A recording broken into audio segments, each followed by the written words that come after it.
સદગુરુ શ્રી અક્ષરાનંદ સ્વામીની વાતો વાર્તા ભાગ 50 અને વાર્તા નંબર કથા ભાગ 50 અને વાર્તા નંબર એ પણ 250 અને કથા વાર્તા ભાગ એ 50 ખાલી. શ્રીજી મહારાજ 21 જાન્યુઆરી 2026 શ્રીજી મહારાજ તેમની સાથે અમરો ભગત હતા અને મહારાજ ગુજરાતમાં પધાર્યા હતા અને એક ગામમાં મહારાજ રાત રહ્યા. પછી મહારાજે અમરા ભગતને કહ્યું છે, ભગત મને બહુ ભૂખ લાગી છે,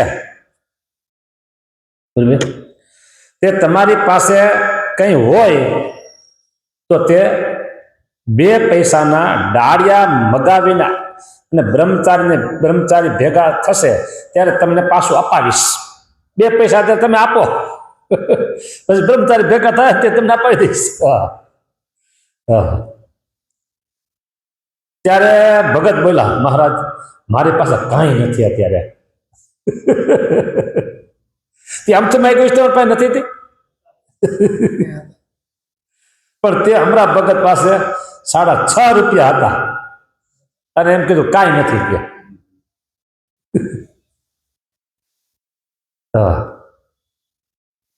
ને મહારાજને 2-4 વખત કહ્યું પણ ભગતે ચોખ્ખી ના પાડેલી. પછી મહારાજ એક વાણિયાની દુકાનમાં ઉતર્યા હતા અને અમરા ભગત ત્યાં સમય સાંજના ઊંઘી ગયા અને મહારાજ જાગ્યા. પછી રાતના 12 વાગે વાણિયો દુકાનમાંથી લઘુશંકા કરવા બહાર નીકળ્યો. તે વખતે અમરા ભગતની તલવાર મહારાજે 12 શાખના થડમાં ઊભી કરીને મૂકી ને મહારાજ માથે વસ્ત્ર ઓઢીને સૂઈ ગયા. પછી વાણિયો તલવાર લઈને દુકાનમાં ગયો અને તલવારે 6.5 રૂપિયા બાંધ્યા હતા. તે લઈ તલવાર કોઠીમાં નાખી પછી વાણિયો સૂઈ ગયો. પછી ઘડી થયું એટલે અમરો ભગત જાગ્યા અને બૂમ પાણી કહ્યું છે, મહારાજ ઓ મહારાજ. તે સાંભળી મહારાજ તરત જાગ્યા ને કહ્યું છે, મારી તલવાર નથી. અમરો ભગત કહે, મહારાજ કહે અમને તો ઊંઘ આવી ગઈ. ત્યારે ભગત કહે, મહારાજ મારી તલવાર કોઈક લઈ ગયું. મહારાજ કહે તલવાર હતી કે બીજું કઈ હતું? અમરો ભગત કહે મહારાજ 6.5 રૂપિયા રૂમાલે બાંધ્યા હતા. ત્યારે મહારાજ કહે મયુર મૂરખ, મારે 2 પૈસાના દાળિયા જોતા હતા તે ન આપ્યા. તે સાંભળી અમરો ભગત બહુ દિલગીર થઈ ગયા. પછી મહારાજે શેઠને કહ્યું છે, મારી તલવાર લાવો ને. ત્યારે શેઠ કહે દુકાનમાં ઉતરવા દીધા ત્યારે માથે ચોરી નાખો છો મારી માથે? વખતે મેં ઉતરવા દીધા મારી ઉપર ચોરી નાખો છો? ત્યારે મહારાજ કહે કોઠીમાં તલવાર નાખી છે એમાંથી કાઢી દે ને.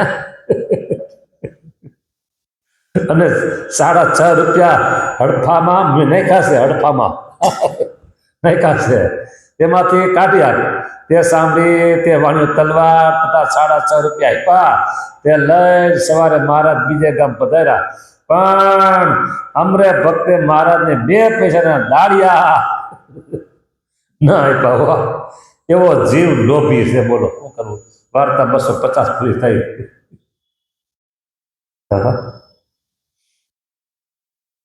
એક વિજ્ઞાનનો નિયમ છે, વિજ્ઞાનનો નિયમ છે એને કે લો ઓફ એટ્રેક્શન. બરાબર? હવે તમે એમ બોલો મારે તો પૈસા નથી, એટલે આપણું માઇન્ડ સબકોન્શિયસ માઇન્ડ છે ને એ સાચું ખોટું કાંઈ ન જોવાય એટલું બોલે, તથાસ્તુ એટલું બોલે. શું તથાસ્તુ બોલે? મારે તમારી પાસે કે ભાઈ 5 રૂપિયા ઓછા, મારી પાસે કાંઈ નથી, આવું બોલ્યા એટલે તરત એમ કહી દે તથાસ્તુ. એટલે આને રૂપિયા જોતા નથી એ સાબિત થયું તો કે તથાસ્તુ. પછી તમે એમ કહો મારી પાસે ઘણા બધા પૈસા છો, ઘણા બધા પૈસા છો, તો એ મગજ એમ કહી દે તથાસ્તુ.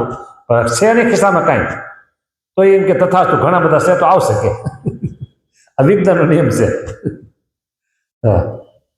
એટલે આ વાણીએ કીધું એટલે અમરા ભગત મારી પાસે કાંઈ નથી, તો હાવ સાફ થઈ ગયા. બામણ ગામમાં નારુજી કરીને એક ગ્રાસ્ય રહેતા હતા. તે શ્રીજી મહારાજ સાથે ગામો ગામ ફરતા હતા, પણ શ્રીજી મહારાજને પોતાના ઘેર કોઈ દિવસ પધરાવ્યા નહીં. પછી તેણે દેહ મેલ્યો ત્યારે શ્રીજી મહારાજ વિમાન લઈને તેને તેડવા સારું પધાર્યા અને સૌની આગળ નારુજી બોલ્યો કે શ્રીજી મહારાજ તેડવા પધાર્યા છે, તેમની સાથે હું ધામમાં જાઉં છું.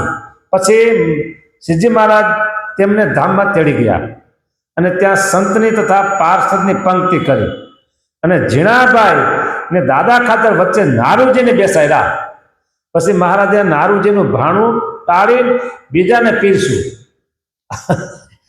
એને ન પીરશું. હા, અને હરે કર્યા. પછી નારુજી બોલ્યા છે, મહારાજ મારા ભાણામાં તો કાંઈ નથી. મહારાજ કહે છે, તપાસ કર, જે તે ઘેર કોઈ દિવસ સંતની પંક્તિ કરી હતી? તારી ઘેરે કોઈ દિવસ સંતની પંક્તિ કરીને સંતોને જમાડ્યા તો કઈ દે કે? અને નારુજીને સુધા પણ બરાબર ભૂખ લાગી હતી હો. પછી મહારાજને કહ્યું છે, મને જટ દેહમાં મેળવો. હવે પાછો અહીંયા તેનું સબ બાંધતા હતા તેટલામાં નારુજીનું શરીર સચેત થયું. પછી સબને છોડી નાખ્યું અને ઘેર લઈ ગયા અને બીજે દિવસે બે આચાર્યને તેડાવ્યા. બે આચાર્યને તેડાવવા કાગળ લખી અને માણસ મોકલ્યું. એટલે અયોધ્યા પ્રસાદજી મહારાજ 100 માણસો સાથે લઈને બામણ ગામ પધાર્યા. માણસ પૂરા લઈને આવ્યા. હા, અને રઘુવીરજી મહારાજ પણ પધાર્યા. ત્યાં 8 દિવસ સુધી રાખ્યા અને પછી છેલ્લે દિવસે પૂજા કરી, આરતી ઉતારી ને સંતને વસ્ત્ર ઓઢાડી અને પોતે હાથ જોડી વિનંતી કરી, હે મહારાજ, મને અક્ષરધામમાં હવે લઈ જાઓ. મને અક્ષરધામમાં લઈ ગયા હતા અને ત્યાં મને આવી રીતે દેખાડ્યું. પછી અયોધ્યા પ્રસાદજી મહારાજ ને તથા રઘુવીરજી મહારાજને વિનંતી કરી કે તમે ભગવાનના પુત્ર છો, તે મારી ઉપર રાજી થાવો, એટલે મહારાજ મને હવે અક્ષરધામમાં તેડી જાય. પછી આચાર્ય મહારાજ તેને બાથમાં ગાળીને ભેટા ને કહ્યું છે, હવે તમને શ્રીજી મહારાજ સુખેથી અક્ષરધામમાં તેડી જશે. પછી થોડા દિવસ કેળે તેને દેહ મેલ્યો ત્યારે શ્રીજી મહારાજ તેમને ધામમાં તેડી ગયા. વાર્તા 251મી પૂરી થઈ. અભણ પાસે વેદ બોલાવ્યા એ વિશે વાર્તા. એક વખત શ્રીજી મહારાજ ગામ ઉમરેઠ પધાર્યા હતા અને ત્યાં સૌ ખેડાવાળ બ્રાહ્મણો મહારાજ પાસે આવ્યા અને મહારાજને કહ્યું છે, તમે ભગવાન કેવાઓ છો? તે કોઈક પાસે વેદ બોલાવો તો ભગવાન ખરા. કેમ કે શંકરાચાર્ય પાડાની પૂંઠે વેદ બોલાવ્યા હતા. પછી મહારાજ કહે, પાડાની પૂંઠે વેદ બોલાય નહીં, અશુદ્ધ થઈ જાય. પણ કોઈક નર પશુ, એટલે પશુ જેવો ઢોર જેવો કોઈ માણસ એમ હોય હશે, એની પાસે બોલાયો હોય, પણ પાડા પાસે ન બોલાયો હોય. હા, માટે તમે કોઈ નિરક્ષર આવ અભણ માણસ લાવો તો તેની પાસે વેદ બોલાવીએ. પછી ગામમાંથી એક મૂંગા માણસને લઈને શ્રીજી મહારાજ પાસે ઊભો રાખ્યો, બોલાવવાની પાસે કે. પછી મહારાજે તેના સામે દ્રષ્ટિ કરી એટલે તે ચારેય વેદ બોલ્યો. તે સાંભળી સૌ બ્રાહ્મણો આશ્ચર્ય પામ્યા અને શ્રીજી મહારાજના આશ્રિત થયા. વાર્તા 252. ગામ કાર્યાણીમાં શ્રીજી મહારાજ મહારુદ્ર કરતા હતા યજ્ઞ, અને ત્યાં ચૂડાના હરિભટ્ટ તથા શંભુ શુક્લ આવ્યા. તેમાં શંભુ શુક્લનું વરુણ કર્યું અને હરિભટ્ટનું વરણ ન કર્યું, એટલે એને એમાં યજ્ઞમાં બેસાડ્યા ન બેસાડ્યા. ત્યારે હરિભટ્ટ કહે, મહારાજ, હું તો કાળા અક્ષરને કુવાડે મારું છું અને હું તો પાર્થેશ્વર કરી જાણું છું. મહારાજ કહે, તમે ચારે વેદ ભણ્યા છો ને? એમ કહી પછી હરિભટ્ટને કહ્યું છે, બોલો સામવેદ બોલો. તો કે હરિ ઓમ શ્રી સહસ્ર શ્રી રેખામીને બોલવા.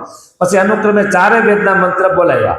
તે સાંભળી મહારાજે કહ્યું છે, આવા ભણેલ બ્રાહ્મણ છે તેનું વરુણ કેમ ન કર્યું, માટે વરુણ કરો. પછી તેનું વરુણ કરી હોમ કરવા અને મંત્ર જપવા બેસાડ્યા. પછી તે યજ્ઞ પૂરો થઈ રહ્યા પછી ઘેર ગયા ત્યારે પ્રથમ હતા તેવા કાળાક્ષર ફુવારે મારે એવા થઈ ગયા, નિરક્ષર થઈ ગયા. અને ગામમાં ભિક્ષાવૃત્તિ કરવા જાય ત્યારે સૌની આગળ વાતો કરે છે. સ્વામિનારાયણે મારી પાસે 4 વેદ બોલાવ્યા હતા, એવા મહાપ્રતાપી સ્વામિનારાયણ ભગવાન છે ઓ, એ બધી વાતો કરે. વાર્તા 253 પૂરી થઈ. નાની વાર્તા છે, લઈ લો એક. ગામ બોટાદના અજો મહારાજ કરીને શ્રીમારી બ્રાહ્મણ હતા. તે કાર્યાણીએ શ્રીજી મહારાજના દર્શને ગયા. પછી મહારાજે શંભુ શુકલને કહ્યું છે આ અજા મહારાજનું વર્ણન કરો. ત્યારે અજો મહારાજ કહે છે મહારાજ હું ભણ્યો નથી. મહારાજ કહે તમે તો મહામંત્ર ભણ્યા છો ને. અજો મહારાજ કહે હું મહામંત્ર પણ ભણ્યો નથી. પછી મહારાજ લઘુ શંકા કરવા પધાર્યા. ત્યારે અજો મહારાજ પાછળ ગયા અને કહ્યું છે મહારાજ તમે કહો છો કે તું મહામંત્ર ભણ્યો છે, ત્યારે મહારાજ કહે તું ભજન કેનું કરે છે? ત્યારે તેને કહ્યું છે તમારું. મહારાજ કહે શું કરે છે? ત્યારે તેને કહ્યું સ્વામિનારાયણ સ્વામિનારાયણ ભજન કરું છું. બરાબર. ત્યારે મહારાજ કહે એથી કોઈ બીજો મોટો મહામંત્ર નથી. સ્વામિનારાયણ મહામંત્રથી બીજો કોઈ મોટો મંત્ર નથી. માટે જા જપ કરવા બેસી જા.